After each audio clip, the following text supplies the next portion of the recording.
जय जगन्नाथ। ले आज आउ गोटे सेट साहित्य आलोचना करवा है।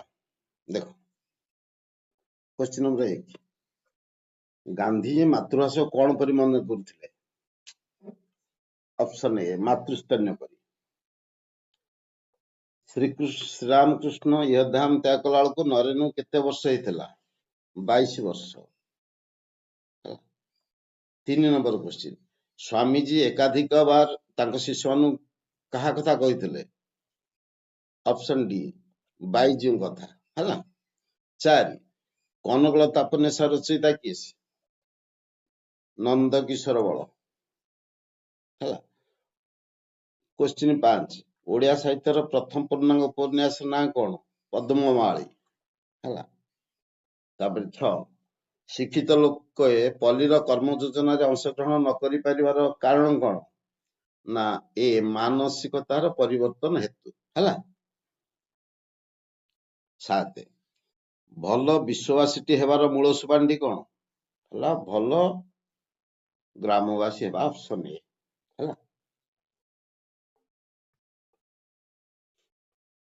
क्वेश्चन नंबर 8 आधुनिक सभ्यतार लक्ष्य स्थल रे पहुंचवा को आमे काहा उपर निर्भर करिबा? विज्ञान उपरे। विज्ञान ऑप्शन बी। भारतर वैशिष्ट्य कौन? क्वेश्चन नंबर 9 हला आध्यात्मिकता भारत वैशिष्ट्य डी।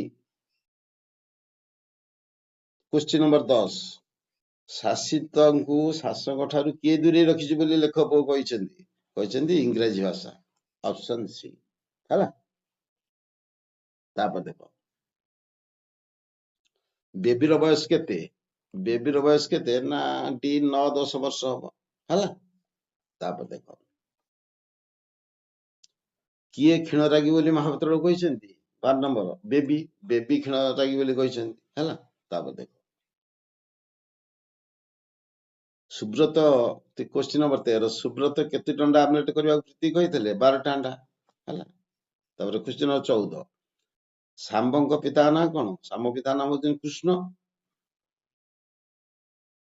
15 नंबर क्वेश्चन नरसिंहदेव क्यों वंशर दायित्व? सूर्य वंशर दायित्व। 16 नंबर कुराडी केते ओजन काठुलिया कहितला? ना 2 किले 2 किले है। 17 नंबर रुटी ऊपर असरपा बुली जाइछन बोली किए ते कहितला? किए ताकू छुइलेनी? ना मोती मोती छुइले। Option D. 18 राजनीति ब्रह्मास्त्र कौन? राजनीति ब्रह्मास्त्र षड़यंत्र है। तापर 19 कलिंग को जय करिया केते दिन लागो बोली महान चाष कहितला? कहले 2 दिन लागि। ऑप्शन डी है। गाँ मुंडरे कहार बाउंस बाड़ी थला? बंधु षडंगर है। तापर देखो कलिर उपद्रव जो किए आश्रय खोजे? शांति। प्रभात तारा कहले कौन बुझा जाए? कुआंतारा। प्रभात तारा कुआंतारा। 23 तमसा सीता किपरि आलिंगन गला? ना तरंग रूप कर। ऑप्शन सी तरंग रूप कर है। तापर देखो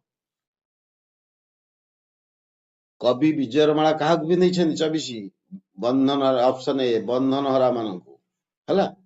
क्लियर।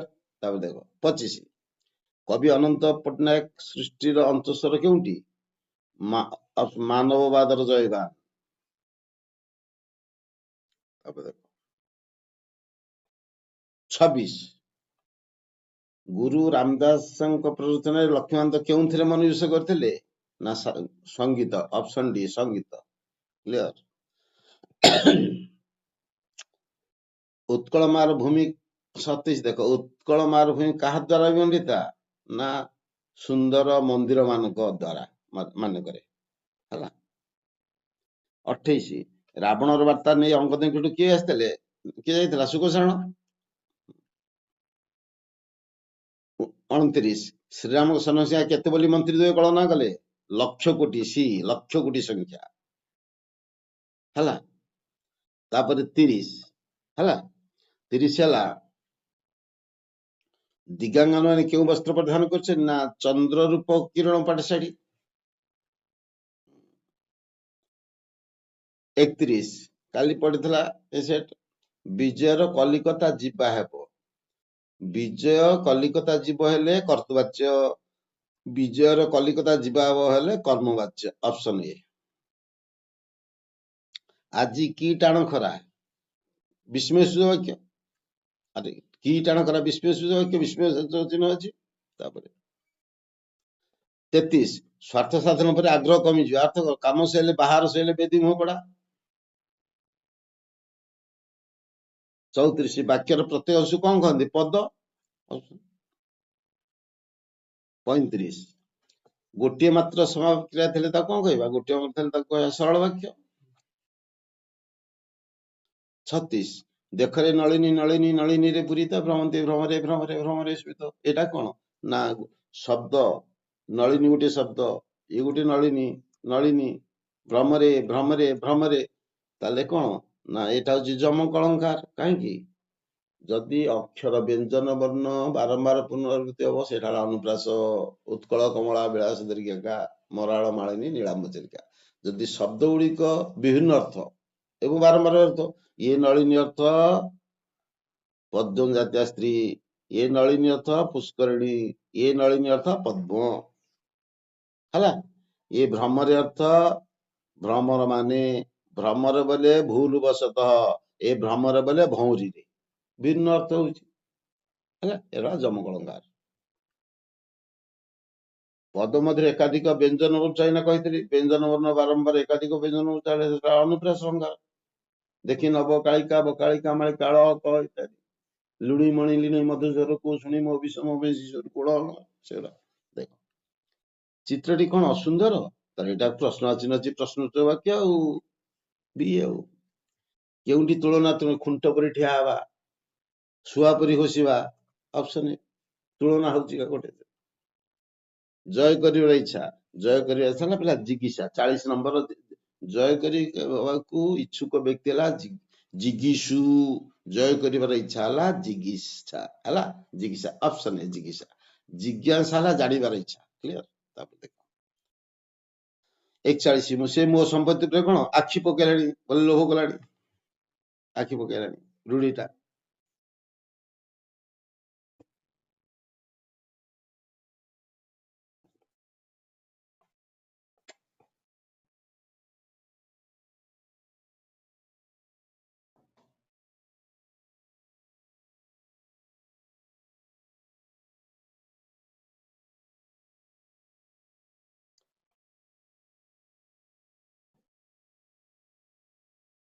ଶୋଇଲା ପୁଅର ଭାଗ ନାହିଁ, ଲାଇନ କଟି ଯାଇଥିଲା ପିଲେ ହେଲା।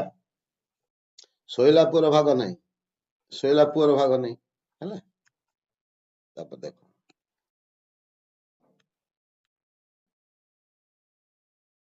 43 ନମ୍ବର ଢୋକେ ପି ଦଣ୍ଡେଜି ଅର୍ଥ କଣ? କଷ୍ଟମଷ୍ଟେ ଚଳିବା। ଢୋକେ ପି ଦଣ୍ଡେଜି ଅର୍ଥ କଷ୍ଟମଷ୍ଟେ ଚଳିବା। ତାପରେ 44 ବଙ୍ଗଳାଶ୍ରୀ ବୃତ୍ତରେ ପ୍ରତିପାଦରେ କେତେ ଅକ୍ଷର ଅଛି? ପ୍ରତିପାଦ ହେଲା 20 ଅକ୍ଷର ବଙ୍ଗଳାଶ୍ରୀ। ବଙ୍ଗଳାଶ୍ରୀ ହଉଛି ପିଲେ, ବଙ୍ଗଳାଶ୍ରୀ ହଉଛି ଦୁଇ ପାଦରେ ଯୋଡିଏ ପାଦରେ, ଦୁଇ ପାଦରେ ଏକ ପଦ, ଦୁଇ ପାଦରେ ଏକ ପଦ, ପ୍ରତ୍ୟେକ ପାଦରେ 20 ଅକ୍ଷର ହେଲା। ତାପରେ କଳା କଳେବର କହ୍ନାଇ ସଙ୍ଗେ ରୋହିଣୀ ଶୀତ କରନ୍ତି କରନ୍ତି ମଥୁରା ବିଜୟ ଦଣ୍ଡେ ଦେଖ। ଏଟା ହେଲା ରାମଗିରି ରାଗ ହେଲା କେତେ? 16 କ୍ଷୀରି ତ 2 4 6 3 9 9 2 11 5 16 16 କ୍ଷୀରି 16 କ୍ଷୀରି 16 କ୍ଷୀରି ରାଗ ରାମଗିରି। ରାମଗିରି ହେଲା 16 କ୍ଷୀରି ମନେ କଥା। କେଉଁଠି ପୃଥକ? ଆରେ ସରଳ ଯୌଗ୍ୟ ଜଟିଳ ଇଏ ଗୋଟା ବାକ୍ୟ, ବିବୃଷିତ ଏଇଟା ହଉଛି ଏଇଟା ଅଲଗା, ବିବୃଷିତ ଅଲଗା। କହିଥିଲି କାଲି ପ୍ରକାର୍ଯ୍ୟତାଙ୍କ ବାକ୍ୟ କହିଦେଲି, କାଲି କହିଦେଇଛି, ଏଇଟା ଅଲଗା ହବ। ଅପରାହ୍ନ, ଅପରାହ୍ନ ହେଲା କଣ? ଅଣତ୍ଵ ବିଧି ହେଲା। 48 ପଦ ମଧ୍ୟରେ ସ ସ ହେଲେ ଏଇଟା ସତ୍ଵ ବିଧି। ସି ସି କେତେ ଏ ସ ଏଇଟି ବି ବି ସି କେତେ ପ୍ରକାର ଦେଇଛି ଏଇଟି ସି, ଏଇ ଉତ୍ତର ଠିକ ସତ୍ଵ ବିଧି। ଏଇ ସ ମୂର୍ଧନ୍ୟ ସ ହେଲା। 49 ସାରିକି ସାରି କୋଉଟା ଠିକ ହବ? ଏଇଠି ଅପସନ ଡି ତାଲବେସାକାର ର ଦୀର୍ଘଇକାର ର ହର୍ଷଇକାର କ ଶାରୀରିକ ଅପସନ ଡି ଠିକ। ତାପରେ ଦେଖ 50 ଅନ୍ଧ ବୁଝାମଣା। ଜାଣିଛ ଅନ୍ଧ ବୁଝାମଣା କଣ? ଅନ୍ୟାୟ ବିଚାର। କ୍ଲିୟର? ହଉ ତାକୁ ଦେଖିବ।